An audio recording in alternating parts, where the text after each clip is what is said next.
m'a lancé un défi, celui de parcourir les Hauts-de-France à la rencontre des acteurs de la bio pendant 7 jours. J'ai à chaque fois 2 minutes pour vous raconter ces rencontres. Aujourd'hui, nous sommes à Lerzy en Thiérache pour rencontrer Sophie. Vous me suivez ? En 2013, Sophie et son conjoint François reviennent sur la ferme familiale dans l'Aisne, avec l'idée de développer un atelier de maraîchage bio, en plus de l'élevage laitier bio déjà présent sur la ferme.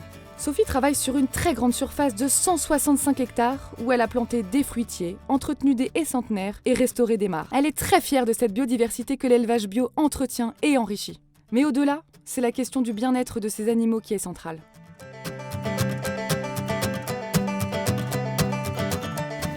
Salut Sophie! Salut Justine! Merci de me recevoir dans ton humble demeure.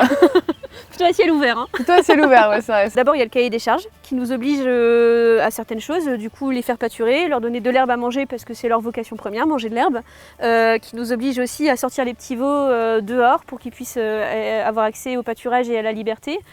On a aussi tout ce qui est entretien des haies, etc. pour qu'elles aient vraiment des espaces bien protégés et aussi réfléchir à l'écosystème du troupeau, ça veut dire que c'est presque de l'éthologie. Elles ont une manière de fonctionner, on doit leur laisser cette manière de fonctionner et on doit nous rentrer dans cette manière-là. C'est une approche complètement différente. Le cahier des charges de la bio détaille clairement l'ensemble des grands principes que les agriculteurs doivent respecter.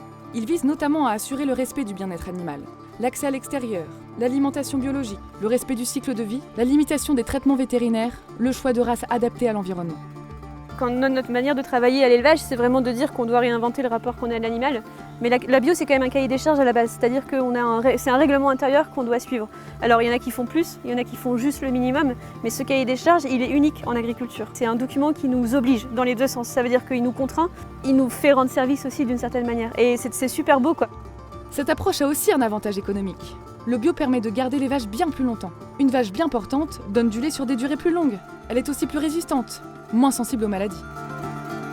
Sur la manière dont on les soigne, on est souvent dans la prévention. On n'attend pas qu'elles soient complètement malades pour agir. On est obligé vraiment de surveiller bien en amont et de tout de suite voir quand une vache décroche. Dans la même idée de synergie, les vaches de Sophie produisent du fumier qui permet de fertiliser les champs.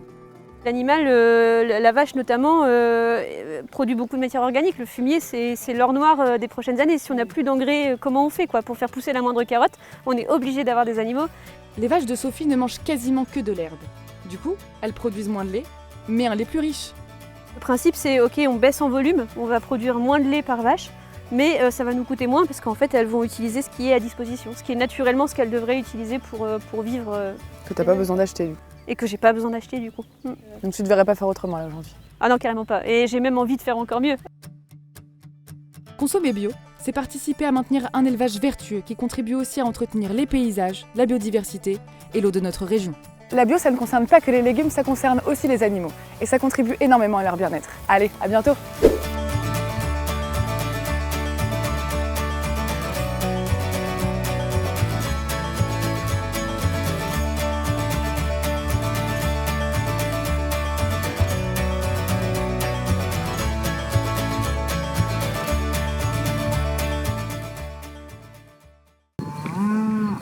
Il faut bouger 5 minutes, vous pourrez revenir après, j'aurai besoin de vous, mais pour le moment, j'ai pas trop besoin, d'accord? Merci.